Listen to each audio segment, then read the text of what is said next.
You're listening to Let's Get Metaphysical. This podcast explores the spiritual and metaphysical world through the experiences and opinions of the host and those interviewed.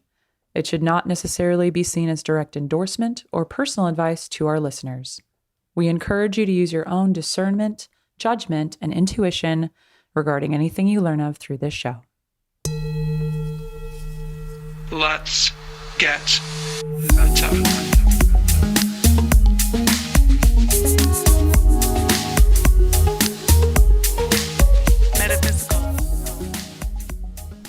Welcome to the Let's Get Metaphysical Podcast.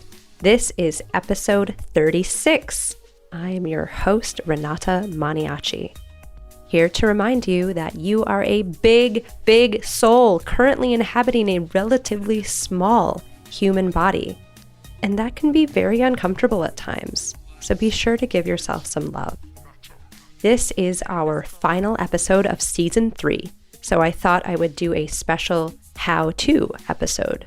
In today's episode, I will be giving a mini course on how to connect with your guidance.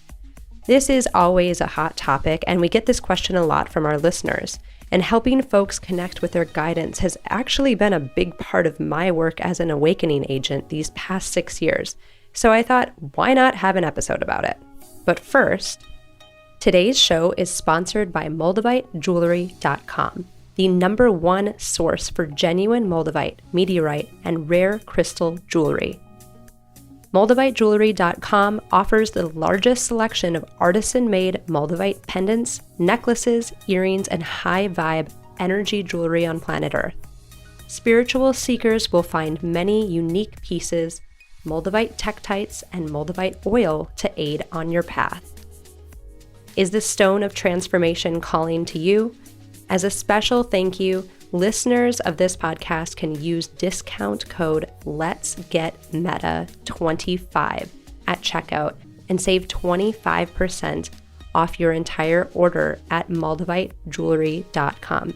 That's LetsGetMeta25 in all caps, and 25% off is a really big percent off, so I urge you to go take a look at it while it is up.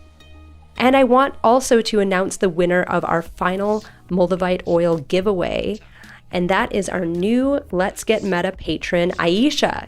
Thank you, Aisha, and thank you to all of our new patrons who joined in the last part of the year 2019, and to all of our patrons. We could not do this show without you. And do stick around for more Let's Get Meta patron-only giveaways in 2020. Since I am taking the lead with this conversation today, I'll just give you a very brief bio of what I can bring to this conversation. From as young as I can remember, I have felt connected to something bigger than me. I have almost always received the guidance I needed at the times that I have needed it. But for most of my life, I was unaware on a human consciousness level of how or where I was getting that guidance and that information. When I really started diving into my spiritual life at the beginning of 2014, I was lucky enough to have some really wonderful teachers and mentors and spiritual healers and teachers, most of whom who have been guests on this podcast already, who taught me how to safely communicate with my guidance. And with this help over the years, I have been able to become extremely aware of where my guidance is coming from and from what level it is coming. It has been such a large part of my experience that helping folks connect to their guidance has actually become a main part of my holistic healing practice.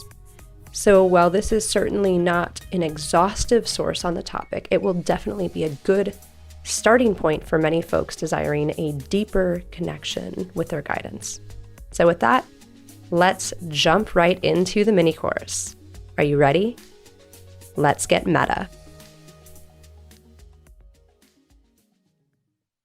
As we talk about connecting with our guidance today, I'd like to start by saying that one of the most important things for me is setting an intention, at least getting started. If this is your first time or some of your first attempts, or even not some of your first attempts, but you want to get better at connecting with your guidance, the very best thing that you can do to start out is to set your intention so that you are connecting with the highest possible guidance that can come through for you, the highest level of consciousness for the highest possible good of yourself in connecting with your guidance.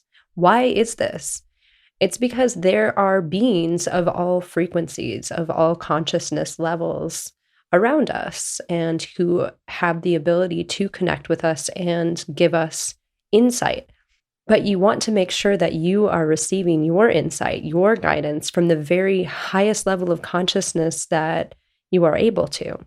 Many people get whispers and knowings and insights from beings that are of a lower level of consciousness, and following advice or following insights from lower levels of consciousness is, even though it's coming from something that feels like it might be useful to you, when it's a lower level of consciousness, it in fact can be very detrimental.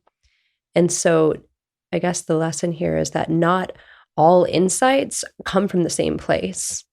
So one way to protect against this when you are attempting to connect with your guides is to set the intention to connect with your guides at the highest possible level of consciousness and for your highest possible good.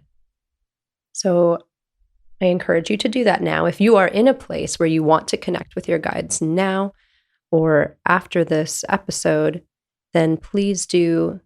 You can use your own words and create your own intention, but create the space and the intention to connect with the very highest level of consciousness and knowledge available to you. And that is going to ensure that you are getting good quality information that you can trust and not be misled in any way.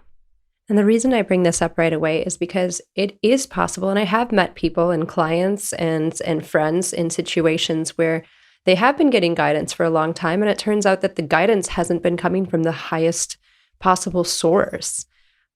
So obviously, that is something that we really want to make sure that you are doing. Now, one way of connecting with your guidance that I highly recommend is, not necessarily right now, but when you are able to, is finding a nice quiet place that you can sit, or some of you might already have a meditative practice that works for you. And after setting your intention to connect with the highest possible guidance, the highest level of consciousness guidance for your highest possible good that you can, you simply sit quietly and listen. Listen for what might come in. You might get an image. You might get a name. You might hear clear as a bell, as though somebody is talking to you. This guidance can come in all different ways. One of the first ways that it came in for me is I was actually taking an energy healing class, and we were doing a guided meditation that was specifically to connect with our guides, and it walked us through, we were walking through the woods in our minds, and we come to a cabin, and there was a fire, and it was this whole kind of scene to set us up and get us in a comfortable space to receive our guides. And what happened for me is that I was, in the cabin sitting by the fire, and the door opens and in walks, this is how the meditation goes. And then for each individual, it's going to be somebody different, because everyone has individual, guides, or the way that those guides show up are different for everyone. Guidance likes to meet you where you are at, especially if it's at the highest level. They don't want you to be afraid. They want you to receive information in a way that is comfortable for you. So who walked in for me first was very clearly, and I didn't know, in any logical sense of the meaning of this, but who walked in was very clearly Archangel Gabriel in a more feminine, angelic form. And I, not being religious or having grown up in a religious family, I did go to Catholic school for a few years, but was very turned off in that situation. So I didn't, it wasn't a following of mine, but the being that walked in that meditation was very clearly Archangel Gabriel. And I felt very comforted by that for some reason, even though I was not of a Christian belief system or background. And of course, angels don't only belong to Christianity at all. They are found throughout all the world religions. And so that is who walked in. And then also I happened to be taking a Reiki class in that moment. That was the kind of energy medicine that I was doing. And another person who walked in was Master Usui, who was the leader of the Reiki tradition that I was learning from. So it was interesting that was the environment that I was in, and that is who walked in to be a guide for me for that weekend.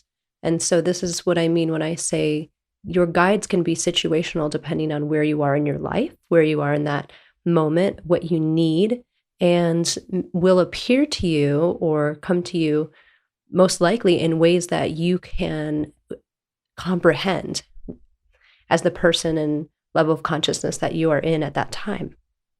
And this is a good time to talk about the different forms that guides can arrive in. I mentioned a little bit of this, but to go expand on that, it's not only an angelic form that a guide might take, it can take many other forms. I have just in myself, and this is my own experience over the past 5 or more years, my guides have taken the form of, there's been many angels. There have also been gods and goddesses from other traditions, Lakshmi, for example. Also, in the beginning, I had beings like Demeter and Isis, and so different gods and goddesses from different traditions are who walked in for me in different moments of my life. I have also heard of and experienced myself sometimes different characters, your favorite characters who mean something to you from a book or a movie or a TV show will also, guides will come in that form, a form that is recognizable to you, who maybe carries a certain archetype with them. I have mentioned before on this podcast that at one time, Albus Dumbledore from Harry Potter was a guide that walked in for me for something that I needed help with. And that is it was the qualities of that character that I needed help with, the thing that I needed help with. I also had Severus Snape walk in and be a guide for me for a certain period of time. And I've heard of other people having Power Rangers come in and, all kinds of different characters from our, cultural media and everything else to hold that space that they were looking for. And this, can be the front that more maybe a different kind of being or a different kind of angel or higher level being, if you will, might be using so that it can enter your consciousness and give you the information that you need because you're comfortable seeing that kind of information come through this specific form. And I've also experienced and understood that we create, the morphic field around stories like Harry Potter or, movies and books and these characters, the morphic field around these stories is so great that these characters actually become real because of the energy that is put into them. And so that is also a way of explaining why something like that might show up for you. The point here is that there's not a limit to who or what might come in to help you, and to just be open to whatever comes through and to not judge it. That's a really important part of connecting with your guidance, is to trust what comes in, especially if it's so out of left field that your brain couldn't possibly have come up with it. I was doing an exercise similar to this with a close friend a few months ago, and one of her favorite authors walked in to be a guide for her. And that's perfect because that's part of the way that she looks at the world. And that has been, and that particular person meant a whole lot of things to her in very particular ways. So she understood exactly why that person walked in. And even that person themselves walking in answered certain questions that she had before going into this type of meditation to connect with her guidance. Now, I touched on this a little bit before, but I want to go back into the different ways that our guidance can come to us. I, had mentioned sitting quietly and listening as a really good way to get started, whether that is just on your own with no pre-recorded or whatever meditation to guide you in to meeting up with your guides. It is a really simple thing that a lot of people don't understand, that this can be a quite simple experience. It can be as simple as setting the intention and then, most importantly, listening and waiting for that information to come in. But as I said, it can come in different ways. So I wanted to just explain a few of the different ways that information can come to you. So there's these things called the clairs, and I've definitely mentioned before in the podcast, but if you're new, there are things like clairvoyance, clairsentience, claircognizance, etc. Clair whatever just simply means clear whatever the sense is. So clear seeing, clear hearing. That's clairaudience. Clear seeing is clairvoyance. Clairsentience, which is clear feeling. Claircognizance, clear knowing. And it is typical of humans to have at least one or two of these clairs that are more powerful for them, and everyone's different. For myself, the two clairs that are the most prominent in me is clairsentience and claircognizance, which is clear feeling and clear knowing. I've never been much of a seer, although that sense has been growing in me, but I wouldn't consider myself clairvoyant, for example. Whereas other people might consider themselves, they see things. That is one of their ways of sensing the unseen world, the traditionally unseen world. I have, there are people who are clairaudient, so they have clear hearing. They hear the whispers. They hear with their ears things that their guides are saying to them. So take a moment now and just realize what might be your top one or two ways of receiving information. Do you tend to get your information from hearing things? Do you tend to see your information? Do you tend to feel it in your body or with your hands or in some kind of feeling sense?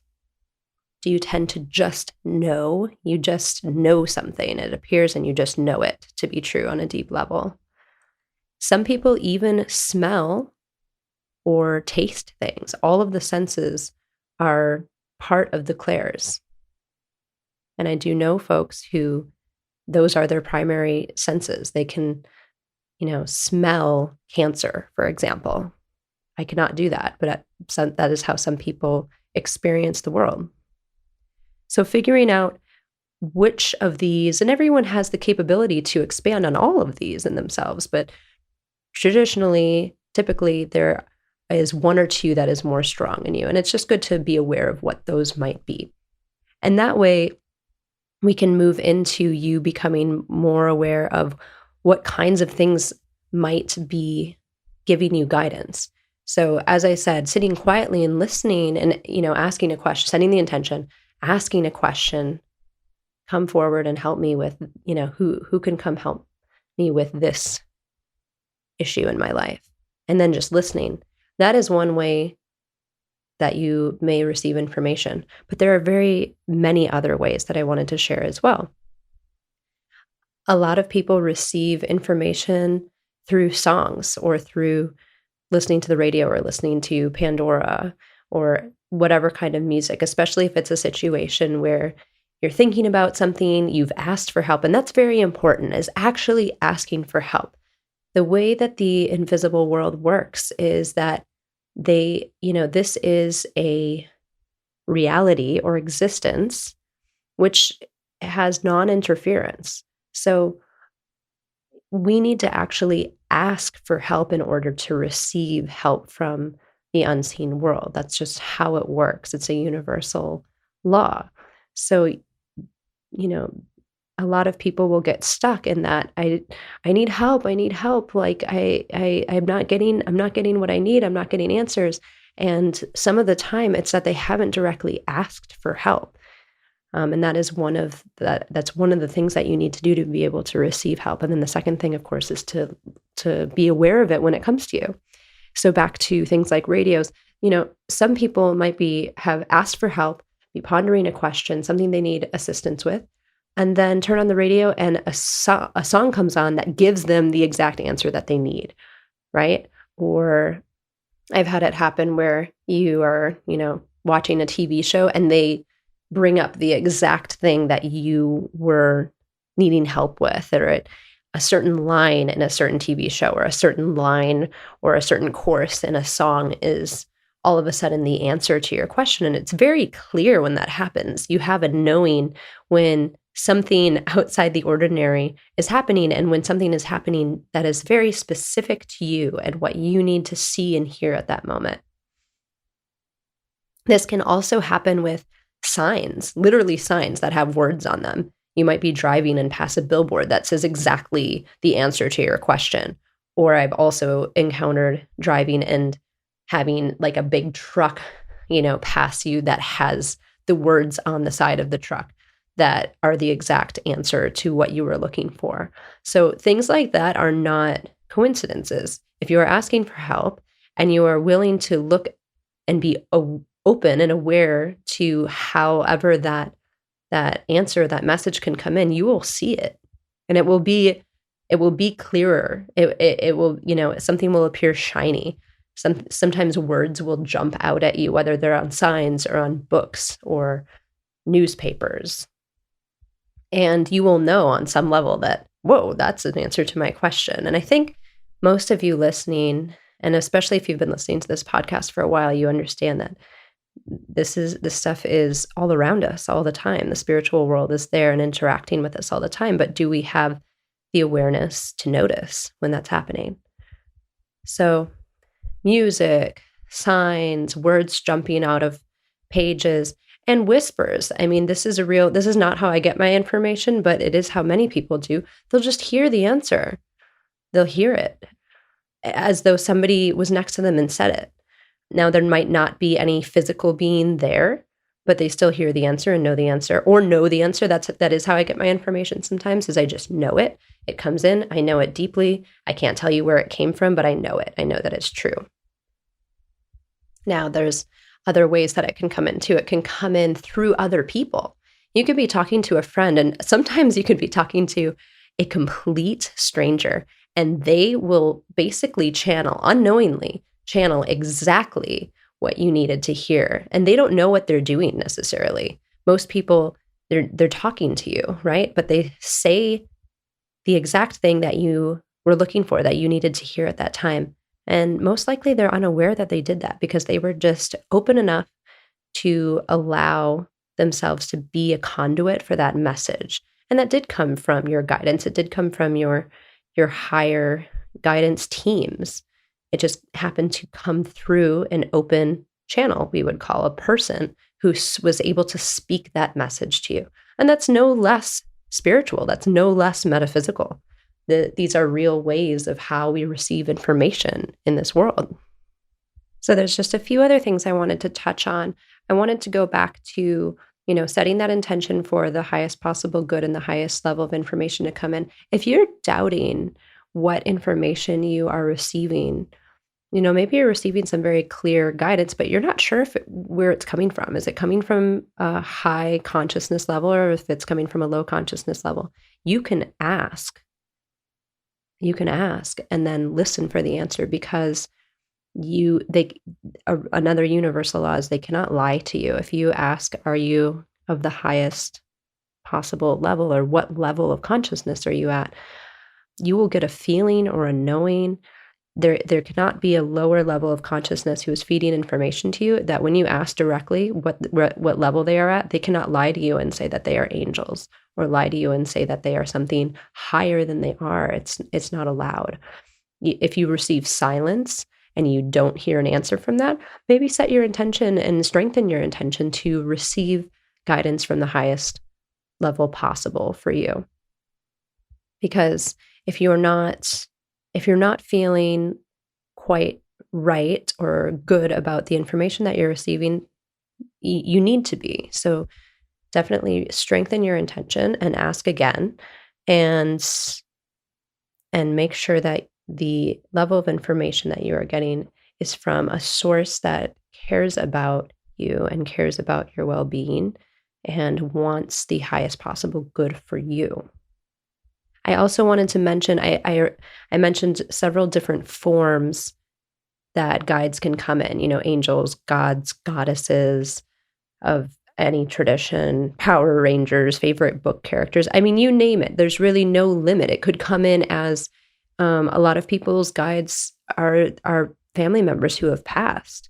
And that's fine, except that just be aware that though those folks have transitioned out of the body and possibly do hold a higher level of consciousness than you currently are able to hold at this moment being in body, they aren't typically of the very highest level of consciousness that there is available. So just be aware of that. There have also been folks who have guidance in the forms of different extraterrestrial beings or aliens, however you want to put that. Because the fact is, well, I'm saying that, right?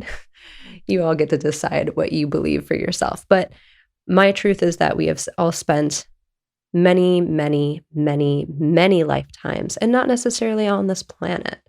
So I happen to believe that there are millions of planets with millions of different kinds of life, and that most of us have spent time in these other places, right? So it makes sense that for some of us, guidance may arrive in the form of those beings of which we have been possibly in the past. We have spent time in those places, so that those beings or life forms that look different than human may be part of our tribe, be part of our soul group, and are actively trying to help us get information, a higher level of information, especially if that life form or level of consciousness is higher than what we currently have on planet Earth. And I think that there are many planets that are at a much higher level of consciousness than we currently enjoy here on planet Earth. So I just wanted to add that in as a possibility. It's very common for people to have, you may have even heard of folks communicating with a certain race or a certain life forms from other planets, Arcturians, Pleiadians, Syrians, Lyrans, etc. That's not an exhaustive list by any means at all. But I just wanted to add that in case that is your experience or somebody's experience that you know. So I am going to wrap up this episode, and I want to reiterate the 3 most important things I want you to take out of this little mini course, this little discussion on how to connect to your guidance. Number 1, set an intention. What is your intention? You want it to be to connect to the highest possible level of consciousness for your highest possible good. Something around that. You want to create a safe space and safe boundaries for you to be able to communicate with your guidance. Okay, so that's number 1. Number 2, ask for help. Be specific in what you would like guidance on. It's imperative for you to ask for help and try to be as specific as you can. And number 3, listen for the response. This is the part that a lot of humans miss. We don't take the time to actually sit and listen or actually become aware enough to see the answer when it's hitting us in the face. And I include myself in this as well, obviously. So those 3 things are a really good start to you being able to connect with your guidance in a safe, high vibrational way. So thank you for listening, and I hope that this was a useful episode for you. Thank you so much for listening to this how-to episode. Today's bonus content is a meditation specifically designed to help you connect with your guides. So if you have any interest in listening to that, please go to patreon.com/letsgetmeta. If you like what we are doing, please consider liking us on Facebook, following us on Instagram, or giving us a 5-star rating and review right now on whatever platform you're listening through. This is the end of season 3 of the podcast. I cannot believe we're already about to start season 4. And I wanted to tell you a little bit about the upcoming season. Season 4 is going to be our season of miracles, which aims to share some of the thousands of miraculous occurrences stemming from the unassuming Australian spiritual teacher and master healer, John Douglas. Why miracles? Well, with everything going on in the world, I feel we could all use some true uplifting stories right about now. The inexplicable healings and experiences shared in the next season are all true first-hand accounts of the extraordinary capabilities of Master John Douglas and the Master Angels he works with. It is my hope that you find this content inspiring, hopeful, and uplifting. And yes, everyone you will hear from in season 4 does, in fact, believe in angels, including me. I'm going to leave it there for today. I hope you enjoyed this episode and that you have fun strengthening that connection to those guides who have your very best interest. We will catch you in season 4. Stay meta. We hope you enjoyed this episode. If you like what we're doing, please consider becoming a patron of the podcast at patreon.com/letsgetmeta. Our intention is to raise the vibration of the planet by sharing, validating, and normalizing spiritual and metaphysical experiences. If you haven't pledged yet, we'd really appreciate your support. It helps keep this show going. Let's Get Metaphysical is a production of the Hana Healing Arts Network. The show's host is Renata Maniaci. The music for this podcast was composed by Rob Treefort of goldenturtlesound.org. Thank you for listening. Stay meta. Metaphysical.